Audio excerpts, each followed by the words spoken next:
இங்கே இவரும் அவங்க பொண்ணுக்கு மேட்ரிமோனியில் சொல்லி வச்சிருப்பார் போல இருக்கு மாப்பிள்ளை பார்க்க. அவங்க ஃபோன் பண்ணி நாளைக்கு மாப்பிள்ளை வீட்டிலேருந்து வரான்னு சொல்கிறாங்க. ஃபோனை கட் பண்ணிட்டு போகிறாரு. அடுத்ததாக அவங்க அம்மா வரும்போது வேற ஒரு மேட்ரிமோனிலேருந்து ஃபோன் பண்ணி நாளைக்கு இவங்க ஒரு மாப்பிள்ளை வீட்டுக்காரங்க வரதாகவும் சொல்லிட்டு போகிறாங்க. கடைசியாக அந்த பொண்ணோட தம்பி வரும்போது கூட அவனுக்கும் ஒருத்தவங்க ஃபோன் பண்ணி வேற ஒரு மேட்ரிமோனிலேருந்து இன்னொரு மாப்பிள்ளை வீட்டுக்காரங்க வரணும்னு சொல்லிட்டு போயிடுறாங்க. இப்போ அடுத்த நாள் காட்டுறாங்க, இவங்க மாப்பிள்ளை வீட்டுக்காக வெயிட் பண்ணிக்கிட்டு இருக்காங்க ஃபேமிலியாக. முதல்ல ஒரு வீட்டுக்காரங்க வராங்க, அவங்கள உள்ளே உட்கார வச்சு பேசிக்கிட்டு இருக்காங்க. கொஞ்ச நேரத்தில் இன்னொரு ஃபேமிலி உட்காடுறாங்க. கடைசியாக 3வது ஃபேமிலி அந்த இடத்துல சேர்றாங்க.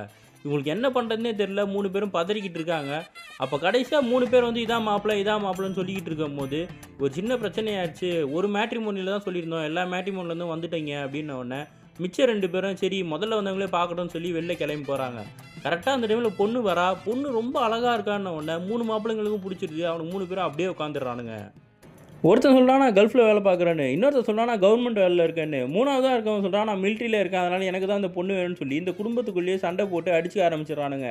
இந்த பொண்ணு இதை பார்த்துட்டே இருந்தவன் அவங்க குடும்பத்துக்குள்ளே கூட்டு போய் திட்ட ஆரம்பிச்சிடறா. அசிங்கமாக இவங்களாம் என்ன மாதிரி இங்கே உட்காந்துருக்கானுங்க, நான் ஓகே சொல்லவே இல்லையேன்னு சொல்லிட்டு, என்னடா இந்த பொண்ணு பார்க்க அழகாக இருக்குது, வாயை திறந்தா கலீஜாக இருக்கேன்னு சொல்லிட்டு இவங்க கிளம்பிடலான்னு நைஸாக அங்கேருந்து மூவ் ஆகுறாங்க. அப்போ வீட்டுக்கு வெளியில் ஒரு பையன் நிற்கிறான். அவன் 4வது தான் நான் புரோக்கர் சொல்லி தான் இங்கே வந்தேன், நான் பொண்ணை பார்க்க போகிறேன்னு இங்கே இருக்கிற எல்லாருமே சேர்ந்து குடும்பத்தாலாக மாறி இந்த பொண்ணுக்கே முடிச்சு விட்ருவோம், இவன் தான் கரெக்டான ஆள்னு சொல்லி உள்ளே எடுத்துகிட்டு போய் வச்சிடறானுங்க.